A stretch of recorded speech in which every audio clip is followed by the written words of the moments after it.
ตอนบ่ายใกล้ค่ำมื้อนี้ผู้ข่าปลาทองคำผสมมาบริเวณน้ำพุงบ้านม่วงคำตำบลนาตาลในพี่น้องนี่คือเป็นภาพบรรยากาศน้ำพุงบ้านม่วงคำตำบลนาตาลมองนี่เป็นสะพานได้สะพานไม้ได้ครับพระเจ้าเฮ็ดข้ามไปให้ไปหน้าได้ข้ามไปหน้าสู่หน้าท่านม่วงคำตำบลนาตาลนี่ก็พระเจ้าดูน้ำใช้นาพระเจ้าจะได้นี่ก็คือภาพบรรยากาศในน้ำพุงแหละนี่น้ำพุงบ้านม่วงคำตำบลนาตาลอำเภอเตางอยน้ำพุงนี่ไหลไปทางผู้ใดไหลเพราะว่าเตางอยหรือไหลไปพญาเตางอยไปพี่น้องน้ำพุงตัวนี้หันมาทางนี้กะน้ำพุงนี่มาสิมาทางผู้ใดมาทางบ้านกุกโดกกุบาซิวหรือว่าเคลื่อนน้ำพุงเลยพี่น้องเคลื่อนน้ำพุงนี่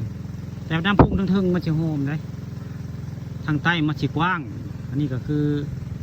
บริเวณเขตของหมู่บ้านของกำนันมิตรไว้ง่ายเขตของกำนันมิตรปกครองบริเวณนี้น้ำพุงบ้านม่วงคำตำบลนาตาลอำเภอเตางอยได้ตอนบ่ายใกล้ค่ำวันนี้เอาภาพบรรยากาศสะพานไม้พี่น้องสะพานไม้ในบ้านข้าเจ้าเฮ็ดได้เฮ็ดข้ามไปให้ไปหน้านี่ข้ามไปให้ไปหน้าข้าเจ้าอันนี้ก็คือภาพบรรยากาศข้าเจ้าเฮ็ดหากระแล้วนี่ข้าเจ้าว่าหากระแล้วได้สะพานนี่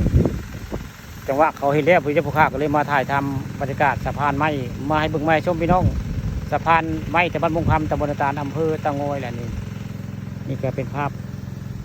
ของน้ำพุงตำบลม่วงคำตำบลนาตาลภาพตอนบ่ายตอนบ่ายแทงผ้าก็คึมแล้วแทงผ้าคือฝนที่ตกวันนึงนั่นนี่เพิ่งแล้วก็ทำท่าคือฝนที่ตกในน้ำพุง